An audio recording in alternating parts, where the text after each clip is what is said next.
मैं हूं दीपक चौरसिया। आप देख रहे हैं नए तेवर, नए धार और नए अंदाज के साथ इंडिया न्यूज। कल हमने अन्ना हजारे से खास बातचीत की थी और उस बातचीत में लबोलुआब ये निकला था कि टीम अन्ना आखिरकार टूट गई। टीम अन्ना क्यों टूटी, क्यों अरविंद केजरीवाल और उनकी टीम की राहें अलग हो गई और क्यों अन्ना हजारे एक तरह से अलग थलग पड़ गए हैं। क्या हुआ था रामलीला मैदान में जब सरकार और अन्ना हजारे की टीम की बातचीत चल रही थी उस दौरान।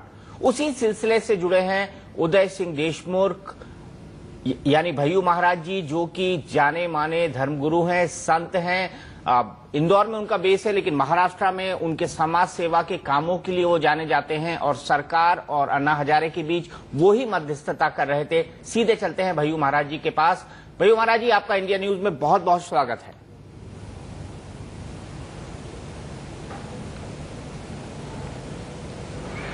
धन्यवाद। सर्वप्रथम इंडिया न्यूज के माध्यम से समस्त राष्ट्रवासियों को मैं शुभकामनाएं देना चाहता हूं और समस्त इंडिया न्यूज के मेरे साथियों को, बंधुओं को और आदरणीय दीपक सर, आपको भी मेरी समस्त शुभकामनाएं।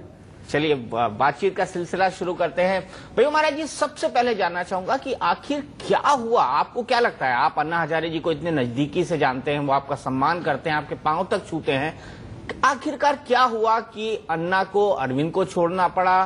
किरण बेदी भी उनसे एक राय नहीं रखती हैं। आखिरकार ऐसी स्थिति आई क्यों जब रामलीला मैदान पे हमने इतना सक्सेसफुल आंदोलन दे रखा था जिसको खत्म करने में आपकी बेहद महत्वपूर्ण भूमिका थी? आपको क्या लगता है क्या दिक्कत हुई टीम अन्ना के साथ?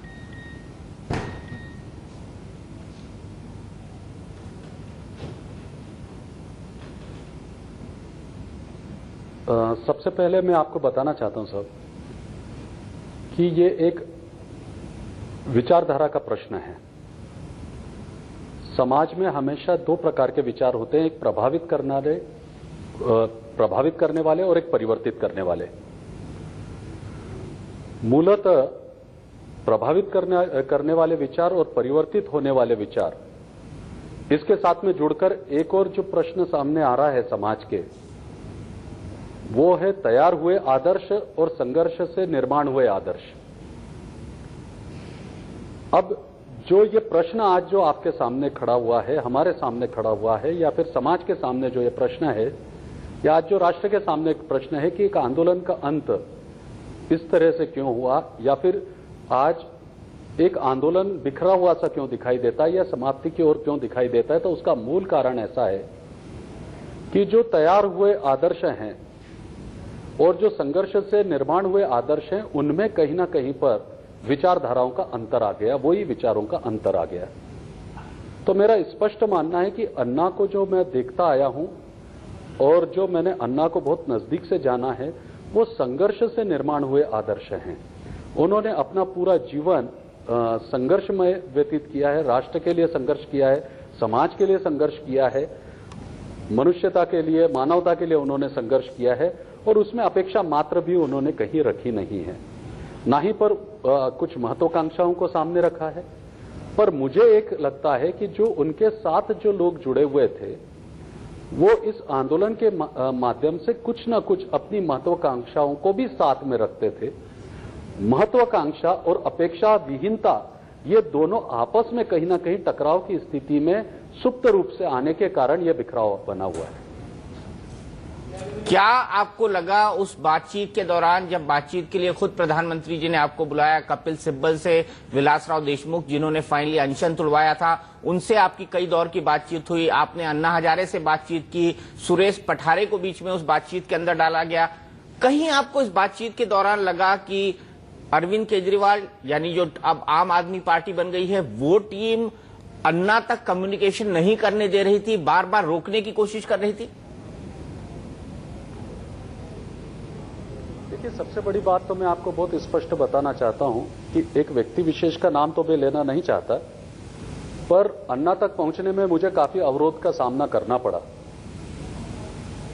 सबसे बड़ी बात यह है कि जब मेरी पहली मुलाकात रामलीला मैदान में अन्ना के साथ में जब बहुत सीधे तरीके से हुई थी और बहुत अच्छे और सौहार्दपूर्ण वातावरण से हुई थी, हमारे सामने सबसे बड़ा प्रश्न यह था दीपक सर कि हमारे को जो विश्व के सामने, हमारे प्रजातंत्र मूल्यों का रक्षण करते हुए संविधान का सम्मान के साथ में पार्लियामेंट की, हमारी संसद की सर्वोच्चता का ध्यान रखते हुए सामान्य जनमानस की जो भावना है उसको भी सम्मान में रखते हुए मैंने ये कदम उठाने का संकल्प किया था। सबसे पहली बात मैं ये आपको बताना चाहता हूं। कहीं ना कहीं ये गतिरोध टूटे और हमारे राष्ट्र के सामने जो एक चुनौती बन गई है, एक राष्ट्र के सामने एक जो मुद्दा खड़ा हुआ है, एक हमारे समाज के सामने जो मुद्दा खड़ा हुआ है जिससे कि जन भावनाएं जुड़ी हुई है, इस मुद्दे का निराकरण किस तरीके से होना चाहिए, इस निराकरण के परिप्रेक्ष्य में एक भारतीय नागरिक की तरह, एक आम नागरिक की तरह मैं अन्ना साहब के दर्शन करने के लिए और उनसे मुलाकात करने गया था। जब पहली बार मैं गया तो मैं बहुत सीधे तौर पर उनसे मुलाकात कर पाया, सीधे मेरी बातचीत हुई, काफी अच्छे सौहार्दपूर्ण तरीके से बातचीत हुई। उन्होंने जो अपने मुद्दे और अपने पक्षों को रखा था, उन मुद्दे और पक्षों के साथ में मैं जाकर सरकार के जो मान्यवर थे उनसे भी मैंने मुलाकात की। उनको मैंने ये अवगत कराया कि विसल ब्लोअर के लिए, जुडिशरी अकाउंटेबिलिटी बिल के लिए, साथ में लोकपाल विधेयक के लिए आप अन्ना का क्या मत रखा जाता है और अन्ना के क्या भावना है, और उन अन्ना की भावना के साथ साथ सामान्य भारतीय लोगों की भावना क्या है। निश्चित तौर पर मेरा यह मानना था कि सरकार भी प्रतिबद्धता या सरकार की भी जो संकल्पबद्धता था उस पर हम जरा भी संदेह नहीं कर सकते, क्योंकि मैं बहुत आंतरिक तौर पर सब लोगों से संवाद स्थापित कर रहा था।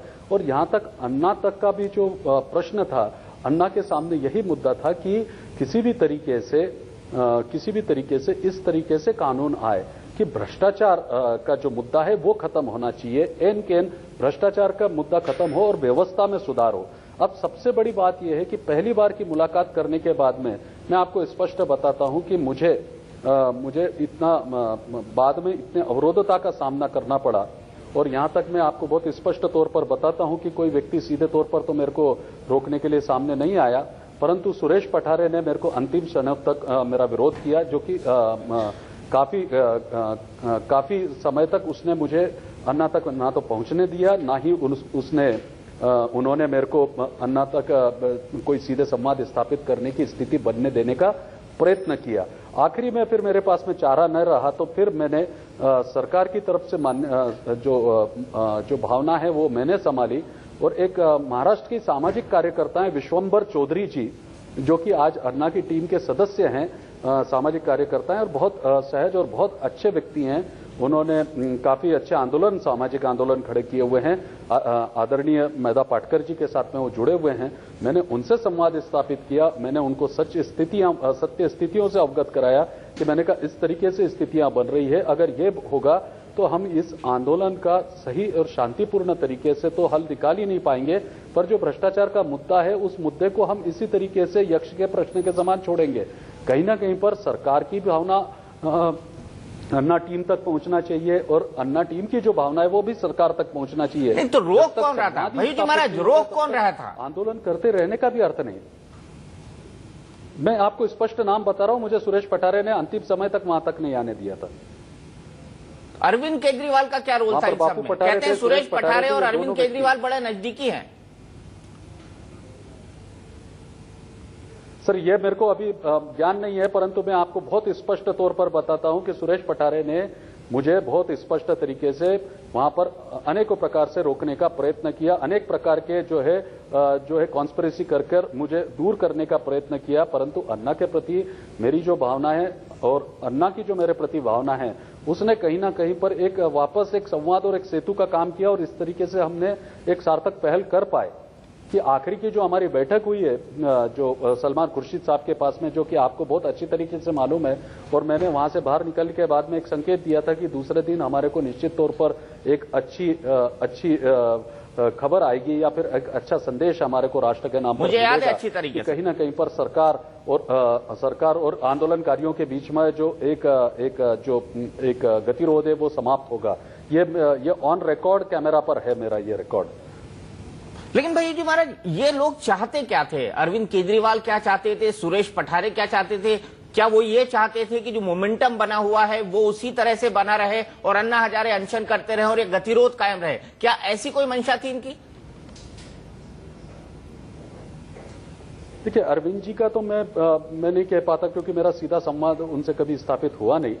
मैं जो स्पष्ट बात है वो मैं बताना चाहता हूं, परंतु सुरेश की जहां तक मेरे को भूमिका है वो हमेशा से संदिग्ध लगी है। मैं इसके लिए बिल्कुल नकार नहीं सकता हूं, और मैं स्पष्ट तौर से बोल रहा हूं और साफ तौर पर बोल रहा हूं। आपको क्या लगता है, क्या इन लोगों की मंशा क्या थी उस वक्त? ये क्या चाहते थे? आंदोलन चलता रहे। मुझे ये भी ज्ञान है कि कहीं आपने अन्ना को ये भी कम्युनिकेट किया था कि अन्ना, अब ये लोग आपकी जान से खेलने लगे हैं, क्योंकि अनशन के 10 दिन से ज्यादा हो चुके थे और गतिरोध लगातार बढ़ता रहा था। जो बातें हो रही थी उसको पब्लिक करा जा रहा था और बीच का कोई रास्ता नहीं निकल रहा था आपकी तमाम मध्यस्थता के बावजूद। 7 या 8 दिन के बाद क्या आपने अन्ना को कहा था कि अन्ना, अब ये लोग आपकी जान से खेल रहे हैं? निश्चित तौर पर अन्ना के प्रति जो मेरी भावना है वो हमारे पितृ स्वरूप है, राष्ट्र के गौरव हैं। अन्ना ने जो सामाजिक योगदान दिया है, मानवता के लिए योगदान दिया है, उनके प्राण हमारे लिए सर्वोपरि थे। अगर वो स्वस्थ रहते हैं और अगर वो अधिक आयु को प्राप्त करते हैं तो निश्चित तौर पर राष्ट्र के विकास में, राष्ट्र के और समाज के विकास में वो अपना और योगदान बहुमूल्य दे सकते हैं। यह हमारे पीछे की भावना थी। हमारे पीछे की भावना ये थी कि मूल उद्देश्य कि हम ये भी समझे कि जो सरकार की जो संवैधानिक तकलीफें हैं, अड़चने हैं, जो चुनौतियां हैं, उसको भी हम समझ लें। जो हमारे साथ में जो हमारी जो कानूनी प्रक्रिया है, जो हमारे कॉन्स्टिट्यूशनल ढांचा है, जो हमारे सिस्टम्स हैं, उसको हम समझकर सिस्टम्स में रहकर हम सिस्टम में सुधार करने की बात करने की हम पहल रखते थे। परंतु जब ये कहीं होता हुआ दिखाई नहीं देता, कहीं ना कहीं पर जब हम चार मुद्दों पर आकर सहमति बनाते थे, जब 11 मुद्दे हमारे सामने मेरे माध्यम से जब रखे गए, उन 11 मुद्दों में बहुत क्लियरली मैं आपको बताना चाहता हूं कि वहां पर विसल ब्लोअर बिल से लेकर अगर आप बोलेंगे कि अगर आप कहें तो जुडिशरी अकाउंटेबिलिटी बिल के साथ में एक एक चीजों की बहुत स्पष्ट रूपरेखाएं तय होकर दी गई थी। परंतु वो 11 मुद्दों को भी नकार दिया गया था, और 11 मुद्दों को नकारने के बाद में भी जब ये आंदोलन चलता रहा तो कहीं ना कहीं चिंता का विषय था। और अगर ये चिंता का विषय था तो हमने एक होकर, मैंने विशंबर चौधरी साहब ने, हमने कहीं ना कहीं पर एक आकर एक ये फैसला किया कि अन्ना को हम ये संदेश दें कि अन्ना, आंदोलन अपनी जगह पर है, परंतु आपका जीवन भी उतना ही महत्वपूर्ण है। साथ में जो राष्ट्र के सामने जो ये एक परिस्थिति निर्माण हुई है, ये भी उतनी ही महत्वपूर्ण है। तो कहीं ना कहीं पर एक शांति प्रिय हल इसका निकलना चाहिए, और वो उस हल के चलते हुए फिर कहीं ना कहीं पर आज आपने देखा कि सरकार और उनके बीच में कहीं ना कहीं पर ये स्वरूप सामने आया है। आपने बहुत महत्वपूर्ण बात कही। आपने कहा कि उनके कुछ सहयोगी शायद उनकी जान से खेल रहे थे। क्या आपको लगता है कि ऐसे लोगों का अल्टीरियर मोटिव था और आज वो आम आदमी पार्टी के तौर पर सामने आ गया है? देखिए, मैं कह नहीं सकता, क्योंकि ये व्यक्ति विशेष की बात है, वो किस पार्टी से जुड़ते हैं, किस रूप से नहीं जुड़ते हैं। परंतु सबसे बड़ी बात यह है कि आज मेरा प्रश्न यह है कि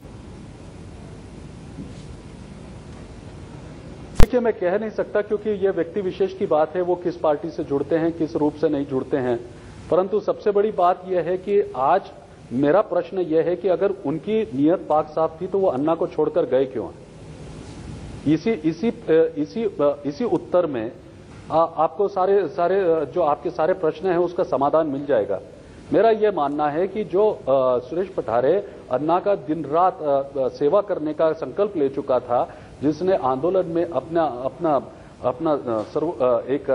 एक स्थान बनाने का कार्य किया था, वो सुरेश पठारे आज क्यों टीम में दिखाई नहीं देता? वो बापू पठारे उस टीम में क्यों नहीं दिखाई देता? आज राड़ेगंज सिद्ध में वो क्यों नहीं आते हैं? मेरा प्रश्न ये है दीपक जी। महत्वपूर्ण बात आपने कही है। आप क्या कहेंगे अन्ना को आगे रखकर? भय्यू जी महाराज, क्या ये अपने हित सिद्ध करना चाहते थे? चाहे वो सुरेश पठारे हों, चाहे वो बाबू पठारे हों, चाहे वो अरविंद केजरीवाल हों, चाहे वो मनीष सिसोदिया हों, चाहे वो प्रशांत भूषण हो, चाहे वो शांति भूषण हो। देखिए, अब ये तो बहुत स्पष्ट सामने आते जा रहा है ना समाज के सामने।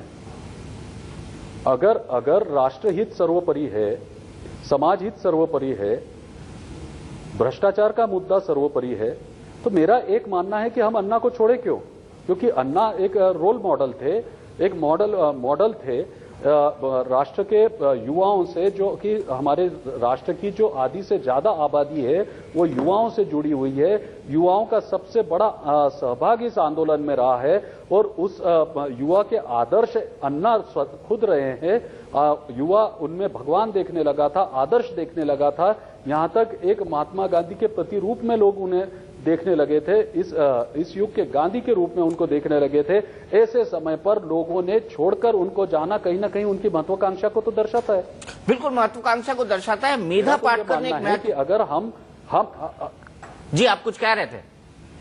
ये मेरा बहुत स्पष्ट मानना है कि अगर हम एक विचारधारा से जुड़े हैं, मेरा एक मानना है कि हम एक विचारधारा से जुड़े हैं। अगर मैं भ्रष्टाचार को समाप्त करना चाहता हूं इस देश से, तो मेरे को क्या क्या कार्य करना है। राष्ट्र, समाज और मानवता के सामने अगर हमारी जो चुनौतियां हैं आज राष्ट्र के समक्ष, तो उसके लिए हमारे को विचार और उसके अनुसार क्या कार्य करना है, ये तो बहुत स्पष्ट है ना। ये तो विचारधारा का प्रश्न है। मेरा ये मानना है कि अगर विचारधारा से जुड़े हुए हैं आप, तो विचारधारा से आप अलग हो कैसे सकते हैं। और अगर आप विचारधारा से अलग होते हैं तो फिर कहीं ना कहीं पर तो प्रश्न खड़ा होगा ही ना, समाज के सामने भी खड़ा होगा और सामान्य इंसानों के प्रति भी और सामान्य नागरिक के मन में भी ये प्रश्न खड़ा होगा कि ये विचारधारा अलग कैसे होती है। बिल्कुल, सामान्य नागरिक के टूट ही नहीं सकती, क्योंकि जब मुद्दा एक मुद्दे से जुड़े हो, आप सारे एक मुद्दे पर आए हुए थे। लोकपाल एक नाम है, परंतु मुद्दा तो भ्रष्टाचार का था ना, व्यवस्था को सुधारने का था ना।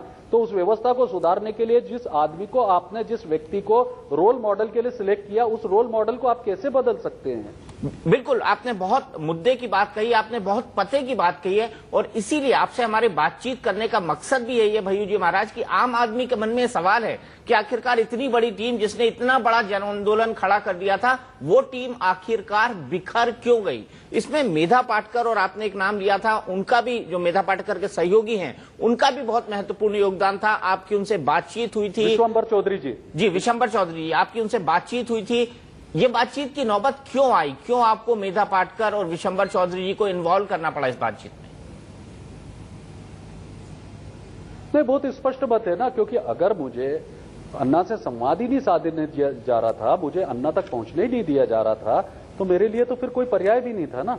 तो फिर हमने एक योजना बनाई कि विशंबर चौधरी जी जो है अन्ना तक रहेंगे, अन्ना के पास में रहेंगे और मेधाताई अन्ना को कन्विंस करेंगे, और इधर से सरकार की तरफ से जो है जो भी भावना है वो मैं पहुंचाऊंगा। तो इस तरीके से एक सेतु बनाया, एक गुप्त तरीके से अगर आप कह सकते हैं कि एक गुप्त सेतु हमने तैयार किया, और उस सेतु के माध्यम से कहीं ना कहीं पर जो अन्ना को पसंद है मुद्दे थे, जो अन्ना के लिए जो महत्वपूर्ण जो प्रश्न थे अन्ना को पूर्ण करवाना थे, वो हम सरकार तक पहुंचाने में यशस्वी रहे।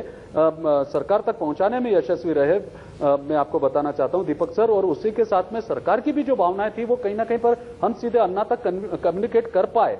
इसमें अगर आप देखेंगे तो वो दृश्य रूप से सामने नहीं आते, परंतु विशंबर चौधरी जी का बहुत बड़ा योगदान इस सामाजिक आंदोलन में रहा है, जो कि आज स्पष्ट रूप से किसी को कहीं दिखाई नहीं देता। क्योंकि हमारे राष्ट्र की स्वतंत्रता में भी जितने स्वतंत्रता सेनानियों के बलिदान हुए, उसमें कहीं ना कहीं महत्वपूर्ण बलिदानों में से भी कई बार हम स्वतंत्रता संग्राम सेनानियों के नाम स्मरण नहीं कर पाते, या फिर उनका नाम हमें मालूम नहीं रह पाते हैं, परंतु कहीं ना कहीं उनके योगदान को भी नकारा नहीं जा सकता। मैं आपको स्पष्ट तौर पर कहना चाहता हूं कि विशंबर चौधरी जी का एक बहुत बड़ा योगदान इस आंदोलन में और कहीं ना कहीं पर सरकार से सेतु बांधने में मेरे साथ जुड़कर रहा है। ये है ITV नेटवर्क और आप देख रहे हैं इंडिया न्यूज, देश की धड़कन। सवाल यहाँ पर यह है कि आपको बीच में लाया गया, आपके जरिए बातचीत कराई गई, लेकिन हमारी जानकारी यह है कि इस बातचीत के दौरान अन्ना हजारे को जो अंग्रेजी में जो पॉइंट्स लिख कर दिए जाते थे, जो आप आगे कम्युनिकेट करते थे उन तक, उनको गलत ढंग से अन्ना हजारे के सामने पेश किया गया। सरकार की मंशा को गलत ढंग से पेश किया गया। जो लोग बीच में थे, बीच में उस वक्त अरविंद केजरीवाल थे, मनीष सिसोदिया थे, शांति भूषण थे, प्रशांत भूषण थे, ये तमाम लोग बीच में थे। हमने पूरे जितने भी दिन ये अनशन चला है रामलीला मैदान में, इस चीज को देखा है। क्या इसके चलते आपको जो टेक्स्ट सरकार की तरफ था उसको मराठी में ट्रांसलेट कराने की नौबत आई थी और तब अन्ना हजारे को समझाया गया था? देखिए, मैं बताता हूं कि मराठी में कहीं ना कहीं पर ट्रांसलेशन हुआ है, अन्ना को एक एक मुद्दे समझाए गए हैं, यह बहुत स्पष्ट बात है। मराठी में ट्रांसलेशन हो। भैयू जी महाराज, चलते चलते आपको क्या लगता है कि आप क्या भविष्य देख रहे हैं आम आदमी पार्टी का? आप क्या भविष्य देख रहे हैं पहले अन्ना हजारे की मूवमेंट का? देखिए, मेरा तो बहुत स्पष्ट मत है। अन्ना ने भ्रष्टाचार का एक मुद्दा उठाया है। भ्रष्टाचार को इस देश से समाप्त करना है तो सेवा क्षेत्र पे से बाहर समाप्त करना होगा। जब तक हमारे देश का समाज इस बात पर निर्भर करता है कि मेरे घर का मेरे जो धर्मपत्नी है उसके जो भी इच्छाएं हैं उसकी पूर्ति में नौकरी से आए हुए पैसे से करूं या सेवा क्षेत्र से आए हुए पैसे से मैं करूं। दूसरी बात, मैं थोड़ा सा आपका समय लेना चाहता हूं, परंतु मेरे ये मन के भाव में भी कहना चाहता हूं। बिल्कुल बिल्कुल। मेरे माता पिता की जो स्वप्न है उसको मैं मेरे जो पैसा आता है नौकरी से जो पैसा कमाता हूं उससे पूरे करूं। मेरे गाड़ी खरीदूं, मेरा बंगला खरीदूं। आप मेरे को बताइए, जिस देश में सेवा मजबूरी होगी तो भ्रष्टाचार के सिवा क्या होगा? मेरा यह मानना है कि हमारे देश में सेवा संकल्प नहीं है, मजबूरी है। इसलिए आज अगर आप देखें कि रेवेन्यू जनरेशन 18% आ रहा है एग्रीकल्चर से, और ना ही एग्रीकल्चर कोई पॉलिसी फिक्स है स्वतंत्रता मिलने के बाद में, ना ही एग्रीकल्चर के रिलेटेड एक पूरा तरीके से बजट है। बिल्कुल। तो फिर उसके कारण क्या होता है कि गांव से पलायन हो रहा है, सारा सेवा क्षेत्र के ऊपर भार आ रहा है। उद्योग क्षेत्र में कहीं ना कहीं रिसोर्सेज का अभाव है। आज जिस तरीके से आज एनर्जी का प्रॉब्लम चल रहा है, वाटर का पानी की समस्या है, तो राजस्व उत्पादन हमारा उद्योग क्षेत्र से भी नहीं आ रहा, ना ही हम अन्न पर उत्पादन करने वाले प्रक्रिया या अन्न के पे प्रक्रिया करने वाले उद्योगों को हम इतनी तरीके से बढ़ावा दे रहे हैं ग्रामीण क्षेत्रों में। मेरा यह मानना है कि सारा की सारा भार हमने अर्बनाइजेशन पर डाला हुआ है, सारा केंद्रण हमने अर्बनाइजेशन पे करा हुआ है। आखिरी में सारा की सारा जो हमारा केंद्रण है, जो हमारा ह्यूमन रिसोर्स है, जो मनुष्य बल है, उसका सारा की सारा तो हम केंद्रण सेवा क्षेत्र पे कर रहे हैं। तो हम किस तरफ जा रहे हैं? आप क्या लगता है, अरविंद और प्रशांत भी अब अलग हो जाएंगे? अगर वो पॉजिटिव थे, अरविंद निगेटिव थे, जितनी मेरी जानकारी है, तो आपको लगता है कि जल्दी ही अरविंद और प्रशांत को भी हम अलग अलग देखेंगे? सर, ये पहले एक सब्जेक्ट से ये सारा आंदोलन एक सब्जेक्ट पर जुड़ा था, बाद में ये ऑब्जेक्ट में बदल गया। अब कौन कैसा ऑब्जेक्ट लेके चलेगा उसके हिसाब से समीकरण बनते रहेंगे। मेरा बहुत स्पष्ट मत, समीकरण बदलते रहेंगे। आखिरी सवाल आपसे जानना चाहूंगा, आप पॉलिटिकल ऑब्जेक्ट बन गया।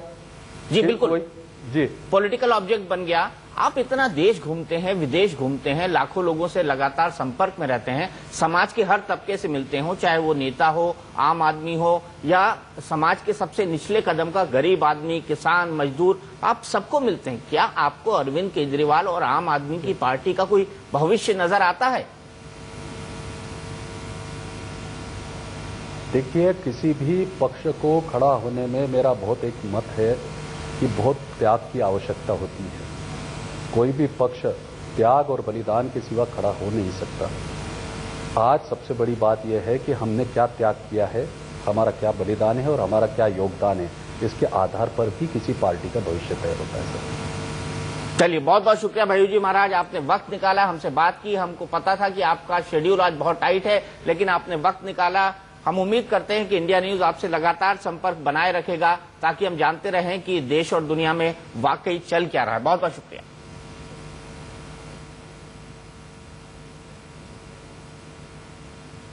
तो ये थे भैयू जी महाराज। भैयू जी महाराज बेहद महत्वपूर्ण मध्यस्थ थे जब अन्ना हजारे और सरकार के बीच बातचीत चल रही थी। रामलीला मैदान पर जो अनशन चल रहा था उसको तोड़वाने के लिए जाने माने राष्ट्र संत माने जाते हैं भैयू जी महाराज, और महाराष्ट्र की राजनीति और देश की राजनीति में उनका बहुत बड़ा दखल है। और आज उन्होंने ये खुलासा किया है कि अन्ना हजारे के सहयोगी रामलीला मैदान में उनकी जान से खेलने की कोशिश कर रहे थे, और उनका यह भी मानना है कि टीम अन्ना के टूटने के पीछे कुछ लोगों की महत्वाकांक्षा थी। उनका संकेत अरविंद केजरीवाल की तरफ उन्होंने किया था, और साथ ही साथ उनका यह भी कहना था कि जो आंदोलन खड़ा हुआ है वो आंदोलन अब समाप्त हो चुका है। लोगों की राहें अलग अलग हो गई हैं, लेकिन पर्दे के पीछे जो कुछ हुआ वो अंदर की बात भैयू महाराज ने इंडिया न्यूज को बताई है। इंडिया न्यूज पर खबरों का सिलसिला